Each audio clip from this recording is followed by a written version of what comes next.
You've come this far because something inside you knows you can no longer live as you once did.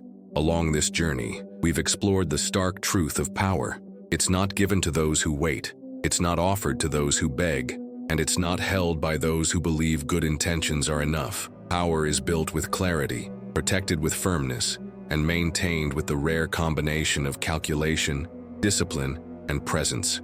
Now, the challenge is no longer to understand these ideas. It's to transform them into concrete, ongoing, and non-negotiable action. The first step is to accept that the world won't change to make your life easier. This seems obvious, but most people live as if it were a lie. They expect recognition for their efforts, believe they'll be treated the way they treat others, and are shocked when they discover otherwise. This naivete is what keeps them trapped. The moment you let go of this expectation is the moment you begin to build true freedom. It's like letting go of a weight you've been carrying without realizing it. From then on, you start to walk faster, think more clearly, and act with more composure. But it's not enough to abandon illusions. You need to replace them with a plan. Putting what you've learned into practice begins with 3 pillars: perception, positioning, and action. Perception is the foundation. It means observing more than talking, understanding who truly has influence around you, and recognizing patterns that most ignore. Make this a daily habit. Analyze your environment before acting. Notice relationships, identify hidden alliances, recognize those who play the game in silence.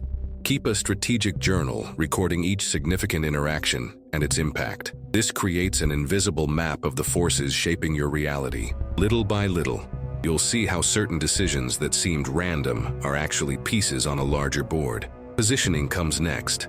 It's not just about being present, but about becoming a reference in the environment in which you operate. This requires consistency in what you demonstrate. If you want to be seen as trustworthy, never break a word you gave without a clear strategic reason. If you want to be seen as relentless, choose moments when your firmness is unquestionable, and let your reputation do the rest. Positioning is like planting seeds.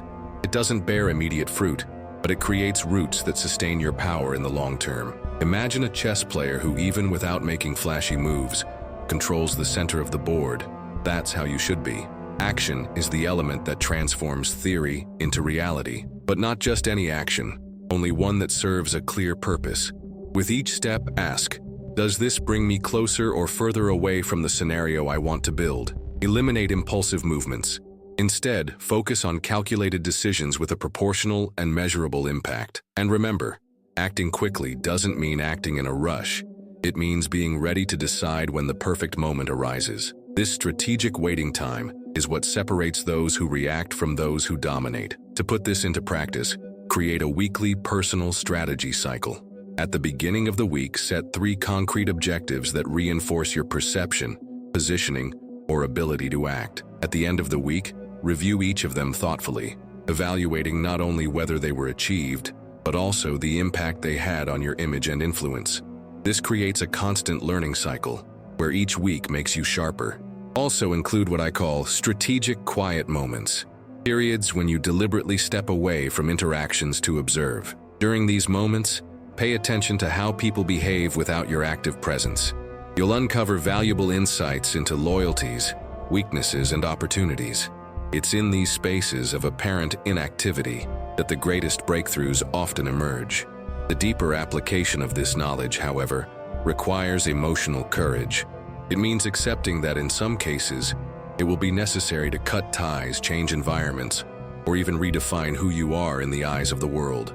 These decisions hurt, but the pain of taking action is always less than the pain of remaining stuck in what weakens you. Think of it as strategic pruning.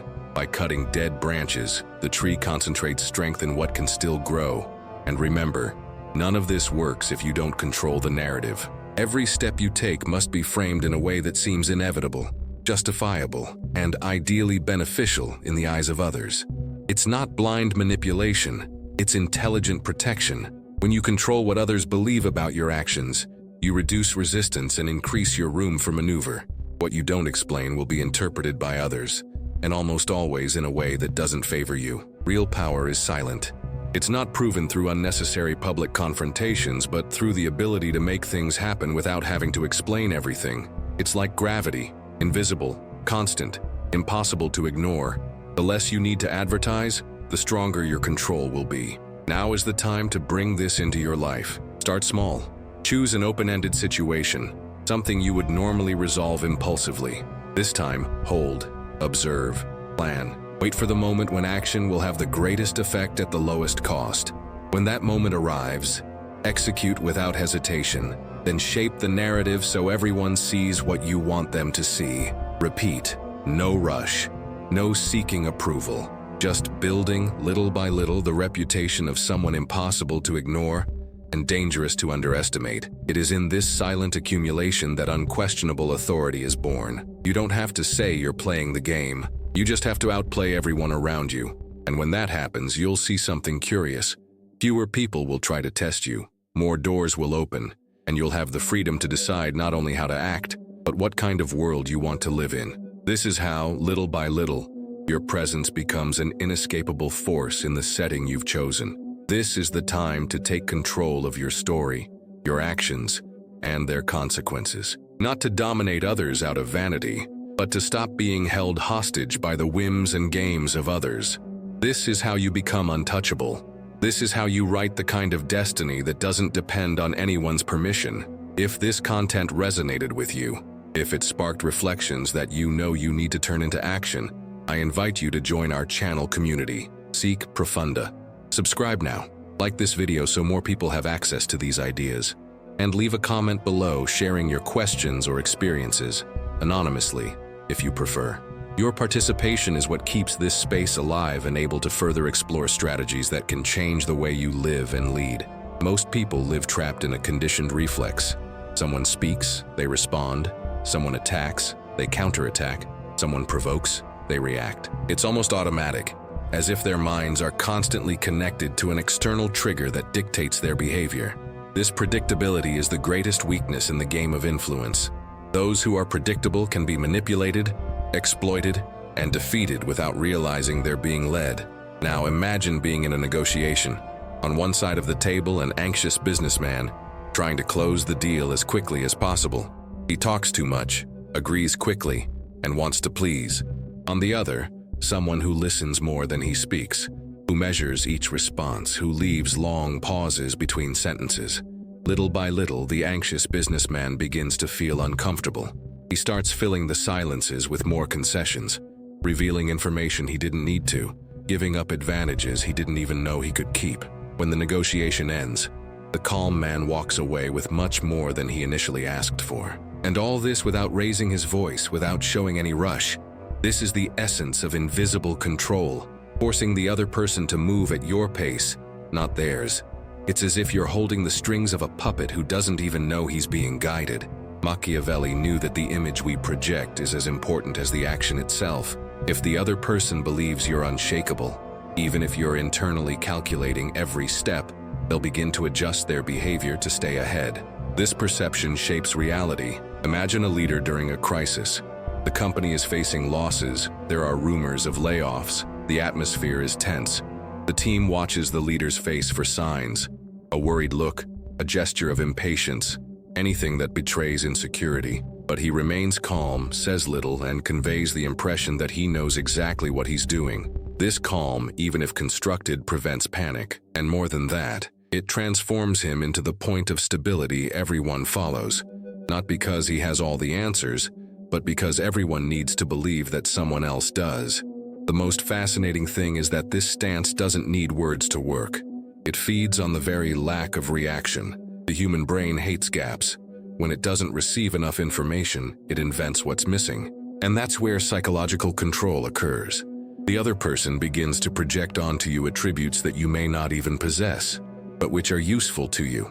They begin to believe that you are stronger, more intelligent, more prepared. And by acting on this belief, they reinforce the power they've attributed to you. This doesn't mean that invisible control is a sham. On the contrary, it requires constant discipline. It's easy to maintain composure for a few minutes. It's difficult to sustain it in the face of real pressure. Imagine a meeting where someone tries to expose a flaw of yours in front of everyone. The natural impulse would be to immediately defend themselves, explain, correct the narrative. But the master of nonchalance knows that often the best defense is not to react. By not taking the bait, They turn the attack into noise. Those observing begin to wonder, was it really that serious? Did he already know? Was this part of his plan? Within seconds, doubt begins to erode the aggressor's credibility. There's also this method's most powerful side effect. It disarms manipulators. People who thrive on creating conflict, provoking reactions, and exploiting other people's emotions depend on you playing their game. If you don't react, they lose. It's like an actor taking the stage and suddenly realizing the other half of the cast refused to follow the script. The manipulator is exposed, and their strategy crumbles. In everyday life, this can be seen in something as simple as a family argument. A relative raises their voice, provokes, criticizes. If you respond in kind, the argument escalates, and you lose control over its course. But if you remain calm, look them in the eye, and speak only what's necessary, something changes. Their energy begins to dissipate, their tone lowers, and in some cases the issue dies down. Not because you gave in, but because you didn't add fuel to the fire. Machiavelli would say this is true strength, not winning through brute force, but through silent resistance that exhausts the opponent on its own. It's strategic patience, and the more the other person wears himself out trying to get a reaction out of you, the more you strengthen your position. Another example, a politician publicly attacked by a rival. The general expectation is that he respond quickly, so as not to let it slide, but he waits. He lets his rival talk for days, until the narrative begins to wear itself out. When he responds, he does so with few words and a controlled tone, appearing to be above the fray. By doing so, he not only neutralizes the attack but also positions himself as someone who picks his battles, unfazed by provocations.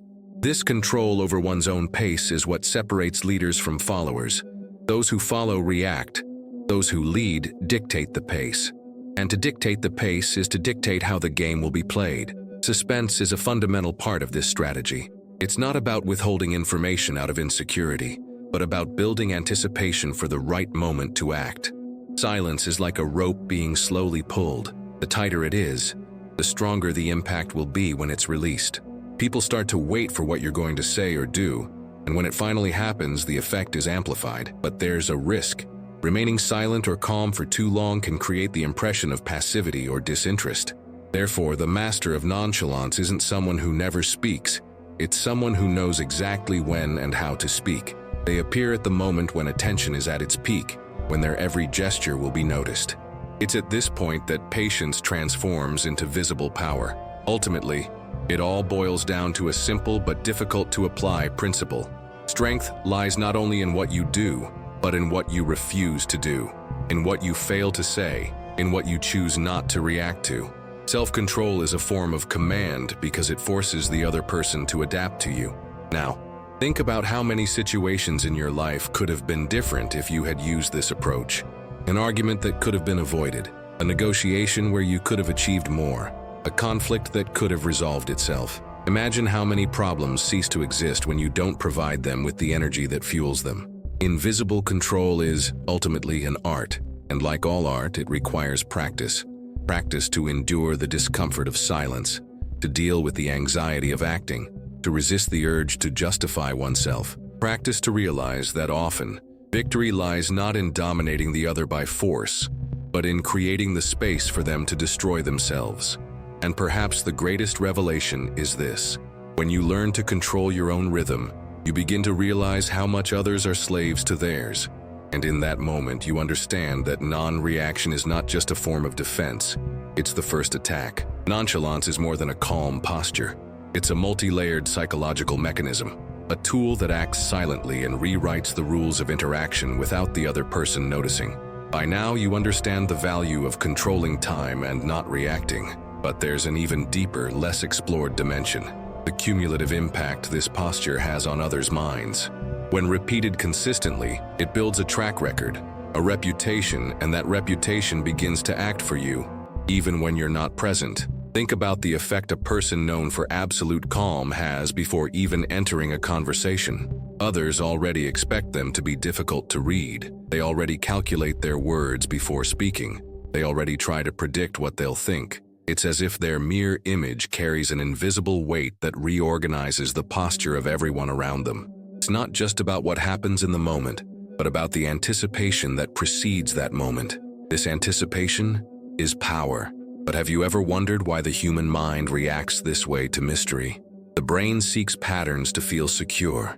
When these patterns don't exist, an internal tension arises, a need to fill in the gaps. This is where nonchalance acts as a trigger. It doesn't provide answers, forcing the other person to create them. And more often than not, the answers created will be exaggerated, loaded with assumptions that favor the one in control. Imagine a workplace where everyone engages in hallway conversations, gossip, and immediate commentary on any news item. In the midst of this scenario, there's someone who hears everything but rarely comments. They participate in meetings but speak little and never engage in emotional debates. Over time, this behavior raises questions. Does they know something we don't? Is they planning something? Is they waiting for the right moment to act? The collective mind begins to work against itself, creating a narrative in which this person is seen as more influential or strategic than they perhaps actually are. Now, what would happen if you applied this same approach to your personal relationships? Think about common social interactions, friends competing for attention, acquaintances always trying to make a point, subtle disputes in groups. When you refuse to compete in this game, not getting into the fight over who talks the most or seems most interesting, you create a contrast that highlights your presence. Instead of fighting for space, you become the space others seek. But this is where the question that breaks the logic arises. To what extent can you sustain this without becoming inaccessible? This is the most delicate balance of nonchalance. If applied without emotional intelligence, it can alienate the very people you want to keep close. Therefore, the key is not to be cold all the time, but to balance moments of warm presence amid strategic posture. It's the contrast that maintains interest.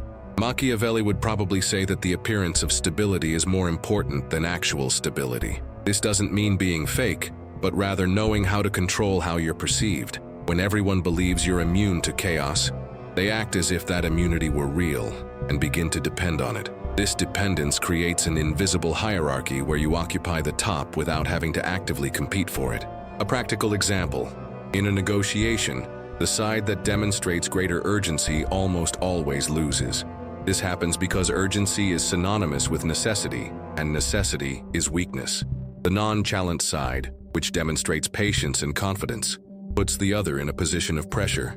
With each passing minute, the anxious side feels like they're losing ground and ends up giving in more than they'd like. This dynamic repeats itself on different levels, from professional to personal relationships. Have you ever noticed how people tend to trust those who seem to have nothing to prove?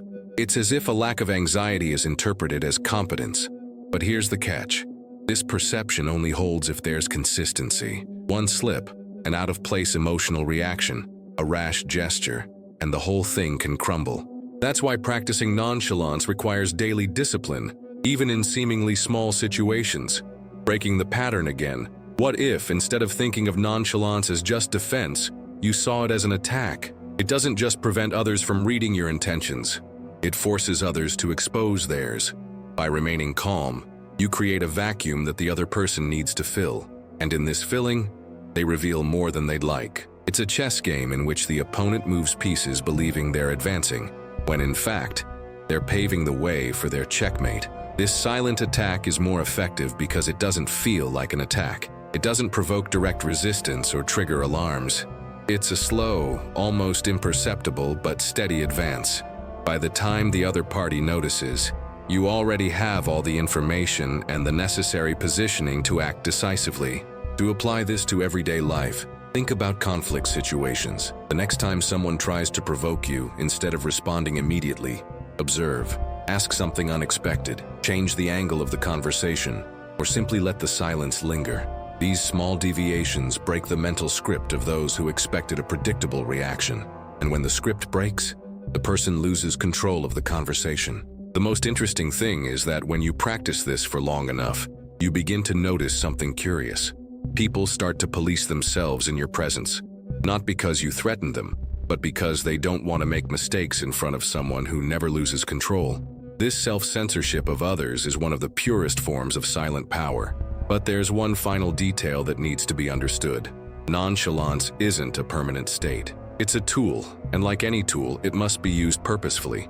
If you try to live in it all the time, you risk losing touch with your own spontaneity. And without spontaneity, you also lose the ability to create genuine connections. The secret lies in alternation, knowing when to be rock and when to be water. Now, ask yourself, when was the last time you consciously chose not to react, not to explain, not to justify yourself, and realized that silence did more for you than any response ever could? It is in this space, between the other person's expectations and your refusal to meet them, that true psychological mastery is born. The training to become unshakable begins long before the moment you truly need to demonstrate control. It's built on small daily choices, on the reactions you choose not to make, and on the patience you cultivate when everyone around you rushes. It's not a natural talent reserved for the few. It's a skill honed by those who understand that the mind, when disciplined, can become the most dangerous weapon in any dispute. Imagine an elite athlete about to compete in the Olympic final, surrounded by cameras, journalists, noise, and expectations. Any sign of nervousness could be interpreted as weakness by his opponents. But he remains impassive, focused, breathing evenly. This posture wasn't born that day. It's the result of years of training, not just physical but also mental. Nonchalance follows the same logic. You don't become resistant to pressure in moments of crisis, but in the quiet training of each day. Research on human behavior indicates that over 90% of our reactions are automatic, shaped by habits and past experiences.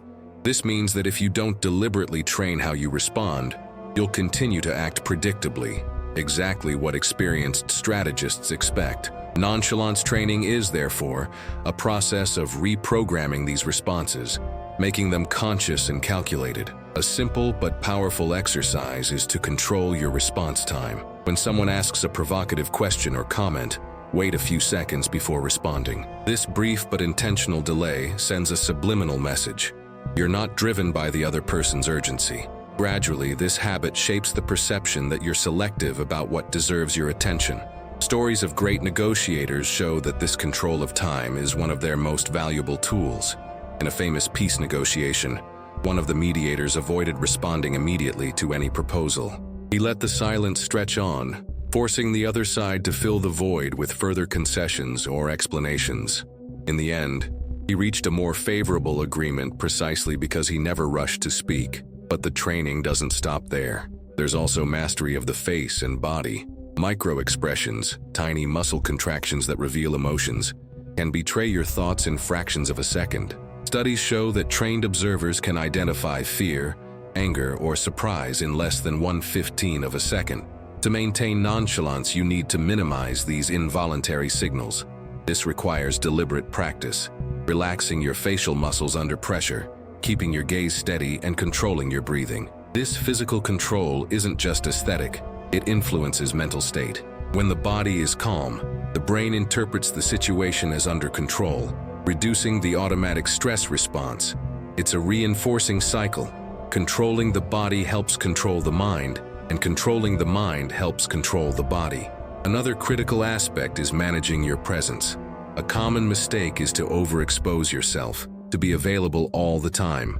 Overexposure reduces the impact of your presence and makes your posture predictable. Leaders and authority figures throughout history have understood the value of scarcity. Napoleon, for example, used to limit public appearances to strategic moments, creating anticipation and increasing the impact of each speech. In a personal or professional context, this means learning to decline invitations, shortening appearances, and above all, never being present mechanically. This scarcity creates a contrast. When you show up, you're noticed. When you speak, you're heard. When you act, you're felt. But to achieve this, you have to endure the initial discomfort of not being everywhere or responding to everything. At first, it may generate strangeness or even criticism, but over time, this selectivity is interpreted as a sign of focus and value. There's also the most difficult training, dealing with losses without showing weakness. Anyone can appear calm when winning. The real test is when the result is negative. In moments of defeat, most are quick to justify, blame, or react emotionally. Nonchalance requires the opposite, accepting the result with composure, without giving ammunition to the other side. This posture preserves your image of stability and prevents opponents from identifying pressure points. A classic example is an investor who, after losing millions in a single day, went out to dinner as if nothing had happened. His partners and competitors, expecting to see him panic, were disconcerted. This calculated calm sent a clear message. He wasn't out of the game, just waiting for the next move. Speech also needs practice. Talking too much means giving more information than necessary. Every word should have a purpose. Great speakers know that intentional pauses create more impact than long explanations. A brief, controlled comment is often more powerful than a lengthy defense. This forces the listener to interpret, to fill in gaps, and it is in this space that mystery grows. Another important element is knowing how to withdraw strategically. It's not about disappearing abruptly or creating drama, but about choosing moments to be absent and thus reinforcing the perception that your time is valuable. This withdrawal can be as simple as sending a short reply instead of a long one, or discreetly leaving an event before it ends. The message conveyed is that you have higher priorities, even if the higher thing at that moment is simply preserving your space and energy. Interestingly, this training also involves learning to cope with boredom. Nonchalance requires patience, and patience means being comfortable not filling every second with action or stimulation. In an age where most seek instant gratification, the ability to wait without anxiety is rare, and therefore powerful. But perhaps most surprising is how this discipline shapes how others behave toward you. Over time, people adjust their tone, measure their words, and think twice before provoking. Not because you've explicitly bullied them, but because your pattern of behavior has already conditioned them to expect composure and control. Training nonchalance, in the end, is training yourself so that nothing external determines your pace. It's building a core of stability that resists pressure and manipulation. It's not about becoming indifferent, but selective. It's not about avoiding action, but about choosing precisely when to act. And when that choice is made, the impact is multiplied precisely because it's rare. Just as a martial arts master doesn't waste blows but applies full force at the right moment, the practitioner of nonchalance conserves energy until the situation is just right for their intervention. This is the power that transforms simple self-control into a strategic weapon, and that separates those who merely resist from those who truly command. Nonchalance, when mishandled, can become a poison as potent as the weapon it represents. This is why so many fail to apply it. They confuse strategy with isolation, control with apathy, mystery with arrogance. The result is that, instead of attracting respect, they end up generating resentment or, worse, being ignored. Mastering this art is not just knowing when to remain silent, but also recognizing when to speak, when to act, and when to allow the other person to perceive your humanity. One of the greatest risks is believing you can remain unshakable under any circumstances. This rigidity turns strategic posture into a fixed mask, and fixed masks crack. The world changes, situations evolve, and those who don't adapt end up being overtaken. Think of leaders who, faced with a real crisis, remained calm for so long that they missed the right moment to act. Patience, which should have been a resource, became paralysis. Another danger is the creation of silent enemies. When someone feels constantly ignored or invisible, the instinct is not to give up, but to strike back from the shadows. A lack of recognition can be interpreted as disdain, and disdain fuels conspiracies. In history, kings and rulers who overdid their emotional distance ended up surrounded by adversaries secretly plotting their downfall. Nonchalance requires a balance, maintaining superiority without creating the feeling that the other is irrelevant. There's also a corrosive effect on close relationships. If applied carelessly, this approach undermines the trust of allies and partners. People who never see you display genuine emotion begin to question your loyalty, your empathy, and your humanity. It's crucial to understand that power and affection aren't mutually exclusive. They complement each other. The difference lies in knowing where each is needed. In negotiations and power struggles, coldness is your ally. When strengthening alliances, demonstrating human warmth is what ensures loyalty. The most subtle yet lethal mistake is believing in your own mask. Living so long inside your emotional armor can make you forget what it's like to be without it. The danger is becoming inaccessible even to yourself, losing connection with your own emotions, and acting only as a calculated projection. At this point, you stop using nonchalance as a tool and start being used by it. Control ceases to be a choice and becomes a prison. To avoid this trap, It takes discipline to switch. Great strategists understood that each situation demands a different version of themselves. They can be ice in the face of the enemy and fire among allies. This alternation preserves both the effectiveness of their posture and their emotional health. It's not about being fake, but about being versatile. Also consider the danger of overexposure to the mental game. Constantly living in the logic of observation and subtle manipulation can distort your view of people and the world. It's easy to start seeing everyone as pieces to be moved rather than as human beings. This extreme cynicism stifles genuine opportunities for connection and, paradoxically, can weaken your long-term influence. The ability to switch between the cold player and the present human being is what keeps the strategy sustainable. Another essential point is recognizing that nonchalance is no substitute for action. There are times when calm must give way to swift and decisive action. Delaying indefinitely to maintain an unshakable image can be costly. A military commander who waits too long to counterattack misses the right moment and sees his advantage disappear. The same logic applies to personal and professional life. Strength lies in choosing the right moment, not in delaying forever. There's also the risk of reverse predictability. If you're always calm, always distant, always the same, people will begin to predict your immobility. And when they know exactly how you'll react or not react, they can prepare moves that exploit your constancy. Unpredictability, however subtle, needs to be preserved. In many cases, the best way to preserve the power of nonchalance is to break it in a controlled manner. Showing genuine emotion in rare moments creates impact and reinforces your humanity, while preserving the aura of control. It's like a general known for his coldness who, after a victory, allows himself a brief smile in front of his troops.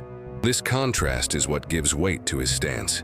This balance is built on detail, a brief response at the right moment, an unexpected gesture, a look that breaks the mold. It's not about relinquishing control, but demonstrating that it's so absolute that you can decide when to let go. Finally, it's important to remember that every strategy, no matter how effective it may seem, is merely a means to a greater end. Nonchalance is not an end in itself. It's a tool to preserve your position, protect your mind, and shape others' perceptions.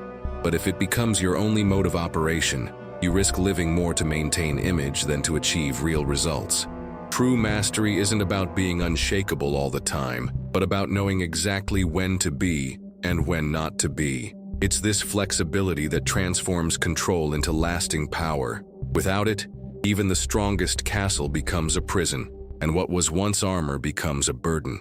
Nonchalance, in its most refined essence, is not just a set of calculated gestures or postures adopted in isolated circumstances.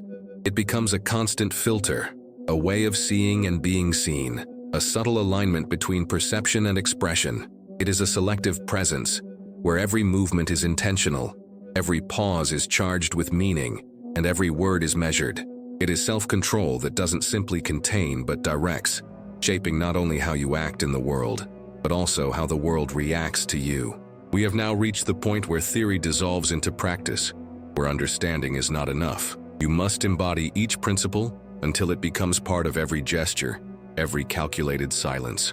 Before any technique, there is a definitive choice, wanting to be the kind of person who sets their own pace, who decides where and how to invest their attention. This means breaking with the culture of immediate response, abandoning the compulsion to prove themselves at every moment. It's a pact with stillness, even when noise seems more seductive, and with patience even when haste promises quick results. It's exchanging instant gratification for the slow construction of something solid, and this choice for many is uncomfortable and counterintuitive. The first step to internalizing this approach is acute awareness. For a week, observe yourself as if you were a case study. Note when you reacted without thinking, when you said more than you should, when you gave away unnecessary information. Without judgment, just record. This inventory will reveal patterns invisible in the rush of everyday life, and it is from this raw portrait that the real work begins. The second step is mastering your response time. Implement the rule of never reacting immediately to provocations or crucial decisions. Count to 3, breathe, and evaluate. This short pause, repeated, becomes the foundation of self-control, permeating conversations, negotiations, and conflicts until it becomes a natural reflex. The third step is controlling your physical expression. Practice facial neutrality, aligned posture, and a steady gaze. It's not about aesthetics, it's about silent communication. When the body projects calm, the mind follows suit, and the environment adjusts to its rhythm. Your presence begins to inspire confidence, commanding respect without explicit effort. The fourth step is to manage your presence. Withdraw strategically, show up with purpose. Scarcity increases value. Being everywhere all the time dilutes impact. Showing up at the right time amplifies it. The fifth step is neutrality in the face of loss. It's not about not feeling it, but about choosing what to expose. Accepting setbacks calmly is a message of strength. People trust those who maintain stability under pressure. The sixth step is conscious use of speech. Say less, but with meaning. Use pauses. Ask questions that require reflection. Drive the pace of interactions almost invisibly. The seventh step is human balance. Don't let nonchalance become isolation. Preserve genuine relationships. Show warmth selectively. This doesn't weaken your posture, it strengthens it. By following these steps, your reputation changes. People will talk about your calm, your unpredictable nature, and the weight of your words. You stop being ordinary and become a role model. But the internal impact is greater. You choose your battles, say no clearly, and are present for what matters. Nonchalance stops being a tool and becomes an identity. There will be slip-ups, but each return will be quicker. Discipline will shape not only your image, but your sense of self. In the end, nonchalance is power, silent, patient, unbreakable. Now it's up to you. Decide whether to react or lead. Breathe before responding. Listen more. Conserve energy. Over time, this will shape your pattern, and your pattern will shape you. If this content resonated with you, subscribe to Seek Profunda. Like, comment, even anonymously, and share your experience. Your transformation begins now. Each conscious step is a silent declaration that your life is under your control.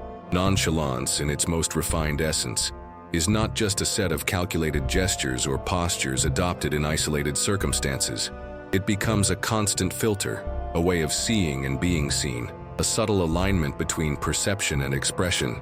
It is a selective presence where every movement is intentional, every pause is charged with meaning, and every word is measured. It is self-control that doesn't simply contain but directs, shaping not only how you act in the world, but also how the world reacts to you. We have now reached the point where theory dissolves into practice, where understanding is not enough. You must embody each principle until it becomes part of every gesture, every calculated silence. Before any technique, there is a definitive choice.